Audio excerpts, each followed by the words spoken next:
कपड़े धोने वाली बहू। शादी के पहले से ही विभा को कपड़े धोने का बड़ा शौक था। कभी नल के नीचे तो कभी तालाब के पास। अरे मेरी नीली वाली लुंगी नहीं दिख रही है। विभा की अम्मा, कहाँ रखी है लुंगी? अरे वो तो विभा ने परसों ही धोकर रखी थी आपकी अलमारी में, देखो वहीं होगी। वो ना मैंने आज धो दी, मुझे लगा कि गंदी हो गई होगी।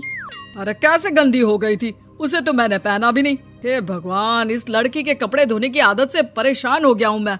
जितना तो घर में राशन नहीं आता, उससे कहीं ज्यादा डिटर्जेंट पाउडर का खर्चा है। इसकी शादी करवा दो, शादी जाए अपने घर में ही करे काम, फिर चाहे घर के कपड़े धोने हो या पूरे गांव के। हाँ ठीक बोल रही हूँ, देखता हूँ मैं कोई लड़का। वो दिन भी आ जाता है जब विभा को देखने लड़के वाले आ जाते हैं। लड़की मुझे अच्छी लगी। होने वाली सास कहती है, बेटी अगर कुछ पूछना है तो पूछ लो। वैसे तो हमारी लड़की बहुत ही शर्मीली है, जो बोल दो वो मान लेती है, इसे क्या पूछना होगा। अरे कैसी बात कर रही हो माँ, मुझे इन लोगों के घर रहना है, सवाल तो कई है। हाँ हाँ बेटा, पूछ लो ना, क्या पूछना है। आप लोगों के घर कपड़े कौन धोता है? सास का मुंह बन जाता है। देखो, अगर तुम ये कहना चाहती हो कि तुम्हें कपड़े धोने नहीं आते तो सुन लो, कपड़े मैं ही धोती हूँ, लेकिन तुम्हारे आ जाने के बाद मैं रुमाल तक नहीं धोऊंगी। अरे चुप रहना भाग्यवान, बहू बेचारी घर आई नहीं, उसे डराना शुरू कर दिया।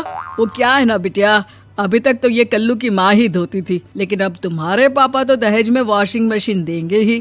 तभी विभा की माँ बोल पड़ती है, सवाल भी पूछा तो क्या। वैसे भाई साहब, मशीन की तो फिर भी कपड़े धोने की कैपेसिटी होती है। मतलब जो बिटिया दे रहे हैं ना विभा, इसे कपड़े धोने का बहुत शौक है। ये आप लोगों के क्या, आस पड़ोस गांव मोहल्ले सबके कपड़े धो दे और उफ तक ना करे। बाहर देखा नहीं आपने कितने कपड़े सूख रहे हैं? सब हमारी बिटिया ने ही तो धोए हैं। बस भी करो ना माँ, शर्म आ रही इतनी तारीफ सुनकर। और तो और एक दाग निकाल कर दिखाओ तो मान जाओ। हाँ अच्छा, माफ करना बेटा, मैंने गलत समझा। हमें तो रिश्ता बहुत पसंद है। और ऐसे जुड़ जाता है रिश्ता कपड़े धोने का शौक रखने वाली विभा का। उसकी शादी हो जाती है कोयला फैक्ट्री में काम करने वाले कल्लू के साथ। शादी के बाद अचानक विभा चिल्लाती हुई सास के पास आती है। सासू माँ, अरे सासू माँ कहाँ है आप? ये तो धोखा है, धोखा दिया आप लोगों ने मुझे। इसे ससुर के चक्कर के बारे में पता चल गया। अरे तो उसमें तुझे क्यों धोखा मिला है? अरे नल में पानी नहीं आता, कपड़े कैसे कब धुलेंगे?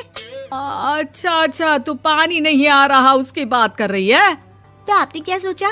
कुछ नहीं। अच्छा, तेरी माँ ने कहा था कि कपड़े धोने का शौक है तुझे, याद आया मुझे। शौक बोलकर कपड़े धोने वाले मेरे जुनून को कम ना आके सासू माँ, कपड़ा धोना मेरा गुरूर है। तभी पति भी वहाँ आ जाता है। अभी मैंने इसे सनी देओल की फिल्म दिखाई है, उसी के डायलॉग मार रही है माँ। अच्छा सुन, साफ साफ बता रही हूँ, पानी सुबह 4 से 6 और शाम को 10 से 12 आता है, समझी? विभा टाइमिंग सुनकर हैरान हो जाती है। ये क्या भूतों का मोहल्ला है? सुबह 4 बजे उठकर कौन कपड़े धोता है? 4 बजे टंकी में पानी जाता है, फिर सारा दिन धोना ना, किसने मना किया? अरे कैसी बात कर रही हैं? 200 लीटर की टंकी में कितने कपड़े धो लूंगी मैं, सुबह ही उठ जाऊंगी मैं। अब क्या था, विभा सुबह 4 से लेकर रात के 12 बजे तक कपड़े ही धोती रहती। एक रोज सास पड़ोस से निकलकर कहीं जा रही होती है कि साथ वाली कहती है, हाँ कल्लू की माँ, जरा ये बताओ कि 2 साड़ी है, 2 ब्लाउज और एक पेटीकोट और एक नाड़े वाला लंबा कच्छा। हाँ तो? अरे तो क्या, कितना लोगी धुलाई ये बताओ। धोबन दिख रहे हैं हम क्या? हमारे पति सरकारी नौकरी से अभी रिटायर हुए हैं और बेटा सुपरवाइजर है कोयला फैक्ट्री में। धोबन समझ रखा है हमें। हाय रे कल्लू की अम्मा, माफ कर दो, वो तो मोहल्ले में यही सब बता रहे थे कि तुमने बहू को कपड़ा धुलवाने के काम में लगा दिया है। सास को पड़ोसन की बात सुनकर गुस्सा आ जाता है। वो घर पहुंचती है जहां घर के बाहर ही इतने सारे कपड़े सूख रहे होते हैं जितने कि किसी धोबन के घर पर। अरे ओ कल्लू की दुल्हन, बाहर निकल। माँ जी यहीं आ जाओ, बाथरूम में चादर धो रहे हैं हम। अरे अभी हम धोते हैं, तुमको बाहर निकलो। ये आस पड़ोस वाले बोल रहे हैं कि हम बहू से कपड़े धुलवा कर उसे कपड़ा धोने वाली बना दिए हैं। अरे छोड़ो ना माँ जी, किन लोगों की बातों में आती हो? आस पास के लोगों का तो काम ही होता है कि वो किसी तरह सास बहू को लड़ा दे। बहू सारे घर के कपड़े धोती है, ये क्या कम है? बोलिए। सास को भी लग जाता है कि वो बहू का ये सनकीपन नहीं छुड़वा सकती, इससे अच्छा है कि खुद ही चुप हो जाए। एक रोज सास और बहू मंदिर जाते हैं, जहाँ सास की साड़ी वहाँ खड़ी भीख मांगने वाली से मिलती है। माँ जी क्या बात है, आपकी साड़ी उस भिखारन से कितनी मिल रही है ना? हाँ हाँ देखो तो, दोनों की साड़ी मिल रही है। क्या बात है कल्लू की अम्मा, तुम खुद को तो अफसर की बीवी बताती हो और ऐसी सिंपल सी प्लेन साड़ी पहनकर घूमती हो। सिंपल और प्लेन नहीं है ये साड़ी। तो क्या सोने के धागे से फूल बने हैं? कुछ भी सासू माँ, कुछ भी।